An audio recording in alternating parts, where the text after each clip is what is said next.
আসসালামু আলাইকুম সুপ্রিয় ভিউয়ার্স। ইলিশ মাছের অত্যন্ত সুস্বাদু একটা রেসিপি নিয়ে হাজির হয়েছি।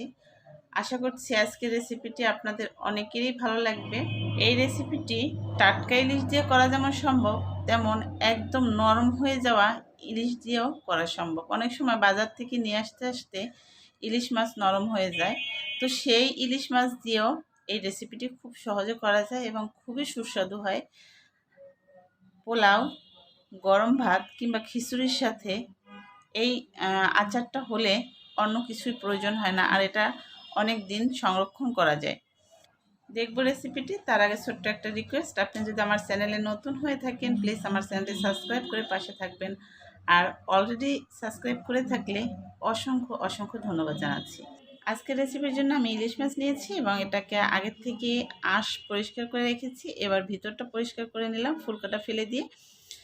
এবার পরিষ্কার পানি দিয়ে ধুয়ে আমি যে পাত্রে বসাবো সেই পাত্রে বসিয়ে দিয়েছি এবং হালকা হাফ চা চামচ লবণ এটার মধ্যে এভাবে মাখিয়ে দিলাম।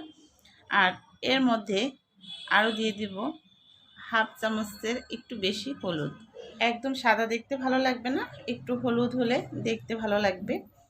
তো এরপর যে আমি চুলাটা অন করে দিলাম আর 5 থেকে 7 মিনিটের মতো দুই পাশ ভাজি করে নেব।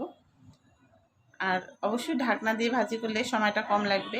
একটা পাশ হয়ে গেছে, এবার অন্য পাশটি উল্টিয়ে অন্য পাশটাও এভাবে ভাপ দিয়ে নেব বা ভাজি করে নিব। এ পাশটা হয়ে গেছে, এবার অপেক্ষা করব ঠান্ডা হওয়ার পরে একটা প্লেটের মধ্যে নিয়ে নিলাম আর দুই হাতে দুটা কাঁটা চামচ নিয়ে এভাবে মাছটা ছাড়িয়ে নেব। বড় কাঁটাটা থেকে যাবে, এখান থেকে মাছটা আলাদা করে নেব। দেখতে পাচ্ছেন কত সহজে আলাদা হয়ে যাচ্ছে। এভাবে করে মাছটাকে সম্পূর্ণ আলাদা করে নেব এবং কাঁটাটা থেকে যাবে। এবার মাথা সহ কাঁটাটা সরিয়ে নিচ্ছি। মাথা কিন্তু ফেলে দেওয়ার দরকার নেই। এটা দিয়ে কচুর শাক কিংবা কচুরমুখী রান্না করলে খুব মজার হয়। এবার আমি এখান থেকে বড় কাঁটাগুলো এভাবে করে বেছে নেব। এখান থেকে একদম ছোট কাঁটাগুলো বাছার কোনো দরকার নেই, কারণ ওগুলো পরবর্তীতে একদম মাছের সাথে মিলে যাবে। এরপর যে আমি একটি ফ্রাই প্যান বসিয়ে দিয়েছি আর 2 টেবিল চামচ পরিমাণ তেল দিয়ে দিয়েছি আর এর মধ্যে দিব কুচি করে রাখা হাফ কাপ পরিমাণ পেঁয়াজ। এবার এটাকে একটু ভেজে নিব সময় নিয়ে। আর ভাজতে হবে এভাবে যাতে পেঁয়াজের রসটা শুকিয়ে ফেলতে হবে, অর্থাৎ বাগারের মতো করে ভেজে নিতে হবে। এ পর্যায়ে দেখতে পাচ্ছেন ভিউয়ার্স অনেকটা ভাজা হয়ে গেছে। এর মধ্যে আমি 1 চা চামচ হলুদের গুঁড়ো আর 2 চা চামচ মরিচের গুঁড়ো দিয়ে দিলাম। দিয়ে আবারও ভেজে নেব। আমার লক্ষ্য থাকবে যতক্ষণ পর্যন্ত এর গায়ে পানিটা থাকবে ততক্ষণ পর্যন্ত ভেজে নেব। কোনো রকম পানি থাকা যাবে না, তাহলে এটা নষ্ট হওয়ার চান্স থাকবে। আর যদি পানি না থাকে কোনো অবস্থাতেই নষ্ট হবে না। মাঝে মাঝে রোদ্রে দিলেই চলবে কিংবা ফ্রিজে নর্মালে রেখে দিলেও চলবে। এবার এটাকে সুন্দর করে ভেজে নেব।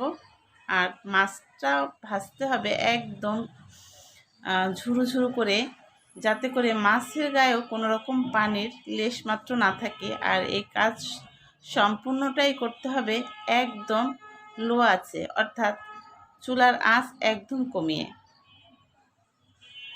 এবার যে আমার হয়ে গেছে চুলাটা অফ করে দিলাম। এবার আমি যে পাত্রে বা যে বয়মের মধ্যে আচারটা রাখবো সেটা ভালো করে মুছে নিতে হবে যাতে সামান্যটুকু পানি না থাকে। এবার এক এক করে আমি সম্পূর্ণ মাছের আচারটুকু রেখে দিচ্ছি বয়মের মধ্যে। আর এটাও একদম ঠান্ডা হওয়ার পরেই কাজটা করতে হবে। এবার অন্য প্রসেসে চলে গেলাম। এখানে আমি 1 কাপের মতো সরিষার তেল দিয়ে দিলাম।